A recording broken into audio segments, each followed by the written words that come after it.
children going to school in abroad. None of them living for their house. So I have investigated some of them. Some of their children living in hotel, 5-star hotel, not going to school and attend the lecture. Yes, expensive life, more than the citizens of the Western world, because of the money they have thieved from our country. People, this is where I hear people thieving millions. See Malami. Malami, you know how much Malami hold? Malami, they are calling Muhammad, Malami and Tunde, that cousin to Buhari, all of them. Mama, all of them. You see money what these people carry. This thing that the NFL are suffering, all of them involved. The NFL may just be a scapegoat to them. They have to throw somebody under the bus. Yes, they use this man scatter the country. I still that day when he come to us work, everybody laughing. If Nigeria is the serious country, people were supposed to see those people on the street. The people that put us in problem, Nigerians are laughing, following them. These are people they need to kill. Do the revolution. The people will die. People will survive. No kingdom will rise without revolution. People must to die. Sacrifice must to be. They must to be. It must to be. This country we are living today, people do the sacrifice. Right. Revolution have to come. People have to die. People that survive, they start a new life. This is how the life be, my brother. The country, nothing. This thing they are bringing come now. This is the end of the country. The country will end. I know. The country is going gradually. To expose it like this. That's why they hate the social media. They hate it. That they are not the ones controlling it. Because the only thing they use the social media for, and the only thing they use the social media for is to spread hate. Is to spread all this division. But we are neutralizing them on the same social media, and they hate it. Yes, they hate it. Yes, they are envelope brand journalists in Nigeria. They are doing nothing. They have captured everywhere. The journalists are not working like journalists. You see them, what they are doing. Nothing. The country is gone, my brother. It's gone. Thank you very much. Thank you for your good work. Stay safe, okay? So I have another caller. I know we are not that many this evening, okay? You may have a shot tonight since you have been trying to call in. This may be your night, okay? So I want to sneeze. So I'm going to put us in a short, Oshoni, Ajeni, Elebologun ni, Amaniseni ni, Afaimaniseni ni, wọ́n á fi yín sílẹ̀. Amen. I have a caller. Hello there. Hi, Uncle Megan. Hi, Aduke. Hello, sir. How are you? How are you this evening? I'm fine, Uncle. Good to hear your voice. Bless you. So here we are. I don't know when you joined. I would love to hear your own contribution, like everyone else. Yes. I want to address the particular part you discussed in regards to the UN, or is it the World Health Organization, talking about this new virus? Monkeypox, Mpox, please. Yes, I think this is a great example for Nigerians to understand that the media is the biggest hurdle in every country. This isn't the only virus going on. Nigerians are dying every day because of malaria. Go to the average hospital in Nigeria and see why they're dying. So we can't allow people to create narratives that distract us from what is really going on. If you play that interview again, the gentleman, he didn't say anything concrete about deaths. What he just said is that there's 100% increase in people being allocated with that virus. That doesn't mean there's 100% increase in death. No. It doesn't mean that, the virus is going to stop the country from moving on. There are numerous of viruses that, we all live with untapped viruses all over Africa. So the virus is just to confuse us as a nation.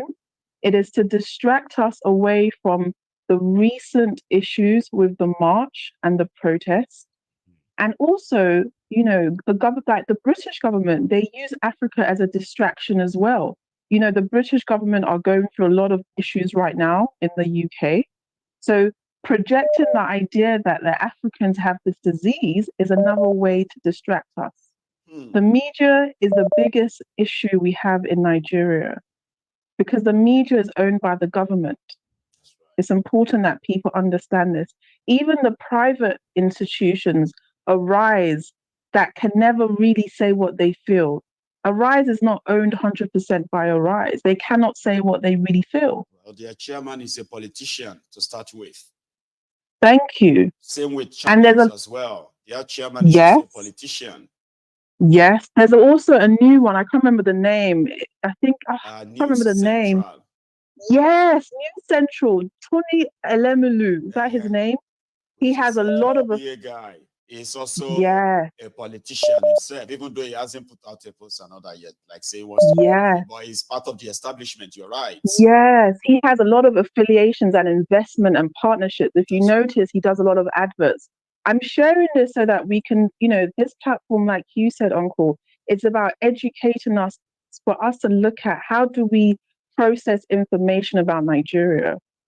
And it's important that every time we see information coming in, we challenge it. We ask ourselves questions. Who has written this article? Why is it now that you want to tell us about this disease when Nigerians are dying of hunger? They're literally dying. So there's more people. We have to compare numbers. People are dying in their thousands. Thank you, Uncle. Yes, as we speak, they're dying of basic hunger. But now you want to come and tell us about a disease that you have no information about if it's going to stop our livelihoods. It's a disease upon so many other diseases. We're dying of HIV. We're dying of malaria, diabetes. That alone is, do you know how many men are dying of diabetes in Nigeria?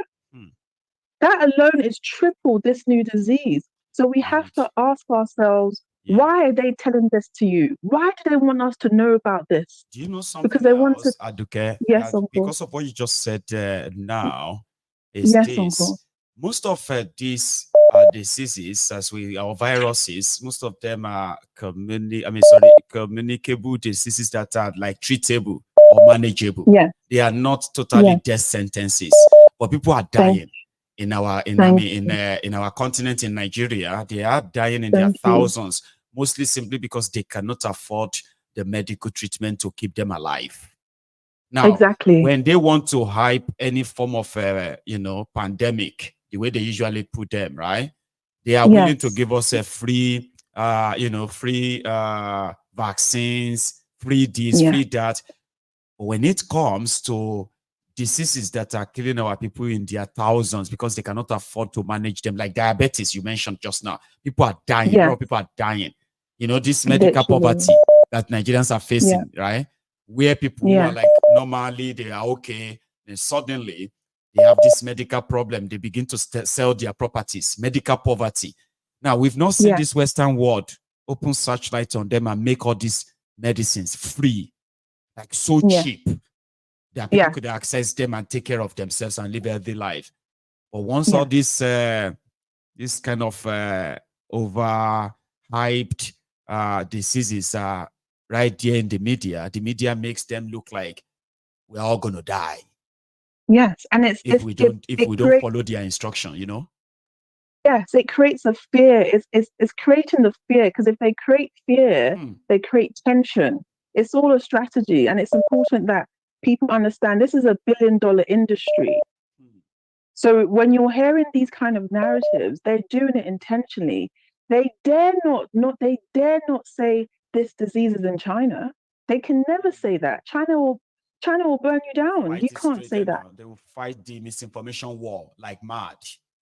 Yes, you can never say that. You can never wake up today and say there's an outbreak in China. China will tell you who told you that. That's why till today, a lot of the media apps in China are regulated by China. Why is that? Because China is saying that they want to control the information. The narrative themselves. Yes. So we have to ask ourselves as Nigerians, okay, why isn't the government doing an anti-protest on the campaign of Igbo and Yoruba? So let's hypothetically, Uncle, let's say it is true. Hypothetically, let's say it is true Yoruba hate Igbo people. Why are the government not doing a campaign to counter that and say, no, Yorubas do not hate Igbos. Why are they not doing that? Why did they keep so much silence? Because they are those behind it anyway. Exactly. So I wanted to share that. Thank you, Uncle. Have a good evening. Thank you so much, Aduke. I love that angle. Bye-bye. Okay, you have a very good one. Now, I have another on the line anyway. Here. Exactly. So I wanted to share that. Thank you. My God bless you. I want to thank God that I was able to break through. Amen. And I'm so happy that you managed to make it through. Yes, sir. Please. Whoa. Now, my name is Prince Ezem Ihenacho. Prince. I go by Advocate for Humanity. Bless you. So you might need to mute the broadcast behind. I could hear that in the background. You might need to mute it or possibly go to another room. Okay, let me do that. Just 1 second. Take your time. Thank you so much, Prince. Please. You are awesome. Now, hopefully, by God's grace, I'll get the mute going in a minute. Well, if it's acting like elusive, right? You can go to another room. I think I've done it. Bless you. Please. I've done it. Go on, sir. Well done. Can I begin by saying that you are the only man, apart from Nnamdi Kanu, that captured my soul in the entirety of the contraption called Nigeria. Bless you. You are the only man standing. I must let you know this before I move any further. I appreciate it. Go on, sir. Yes. Now, I just wanted to bring something to your attention, and I would hope that your audience would agree. Please. Have you ever come in contact with whatever they describe as a very good medication? That's a very good medicine that treats people. Have you ever used medication that they say, look, this is original, this will cure your illness? I'm sure you've used one to cure. Exactly. Yeah, I have. God bless you. God bless, because I like to relate things and bring them down so people can understand. I like that too. Right. Go on, sir. Now, what happens when that wonderful medication passes its expiry date? What happens? Does it not become hazardously dangerous? Dangerous. God bless you. Dangerous. Yeah. So I want to quickly bring Nigeria in alignment to this conversation and to this particular metaphor. In the first instance, the concept Nigeria was flawed from its inception. That means it's already bad. At the time it was put together. It's already evil because there were two principles that brought about Nigeria. They are covetous spirit as well as idolatrous spirit. Those are the two spirits that combine to bring about Nigeria. So from inception, it was horrible. It was terrible. Now, can you now consider something that is bad from inception and then after 100 years, it expired? Please, I just want you to. No, you can't. You'll be keeping some. It is more or less like keeping a relic. All right. Okay. Now, because I need people to. It is like trying to refurbish. Yeah, it's like trying to refurbish 19. I know you're so intelligent. You can follow the narrative. You are not a Nigerian. If you are a Nigerian, you are a Nigerian, you won't understand what I'm saying. You know, you get to know Nigerians when they say "my country," "our nation."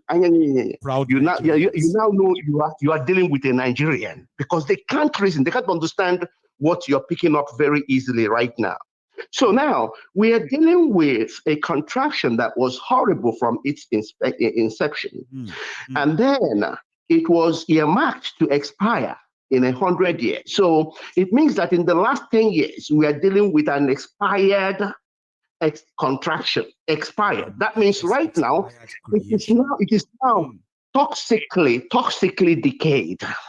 Toxically. Now, do you expect something that is toxically decayed to be consumed even by animals, let alone human beings? No, it is always going to be dangerous to whoever try to consume now you it. Can understand why. Now you can understand why it is in fact a sheer waste of time discussing anything to do with Nigeria. because every aspect of it is dangerously hazardous to the human condition because it will destroy, and it's already destroying animals, let alone human beings. So, and the nightmare in it is that there are still people who classify themselves as educated that believe that something that has decayed toxically can be resurrected, or that will be that something can happen. Yeah. If that is not insanity, somebody to come and fix it. You know that that narrative. See, this your narrative is similar to when you see people who claim to be educated, right? And there they are. They want to repair 1902 Bedford truck, whose engine and the parts are completely rusted and all that.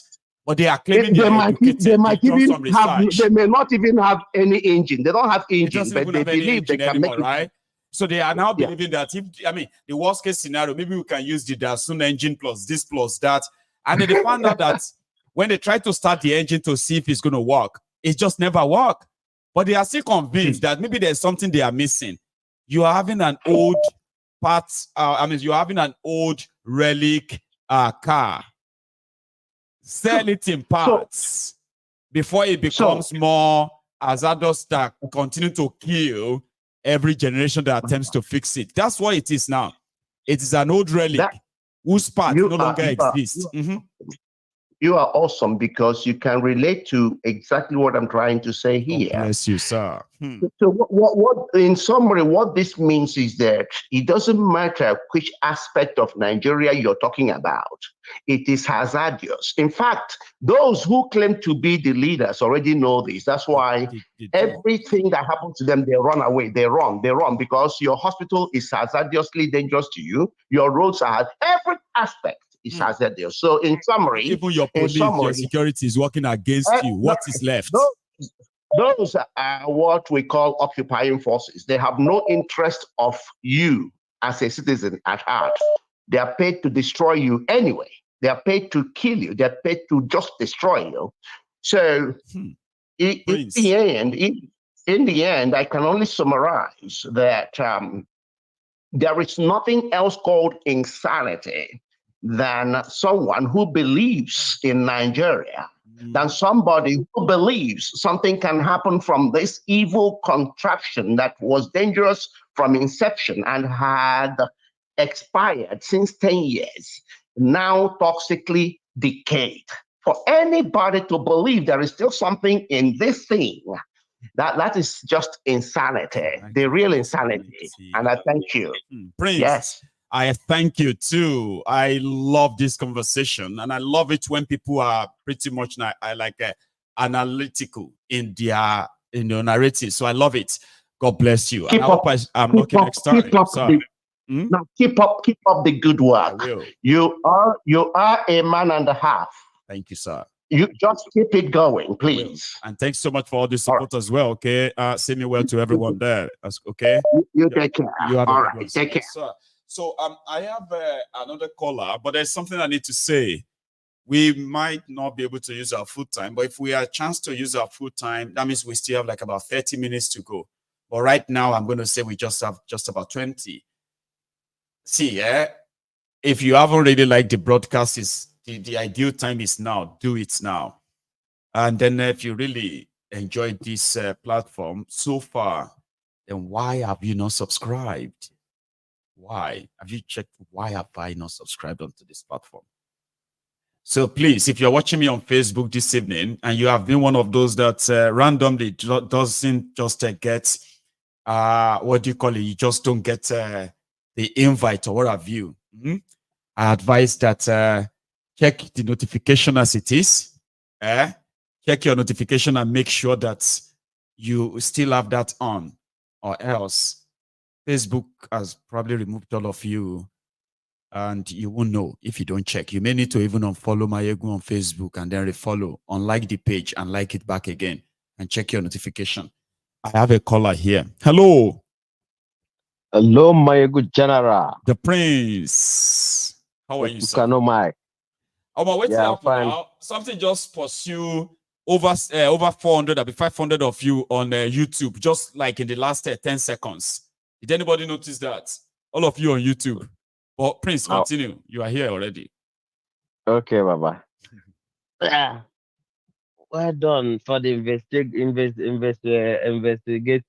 journalism. I'm gonna be so the color. Yes, for you to do plus and minus and figure out bring out all these crooked faces for us to see. It's not it's a good job. You understand?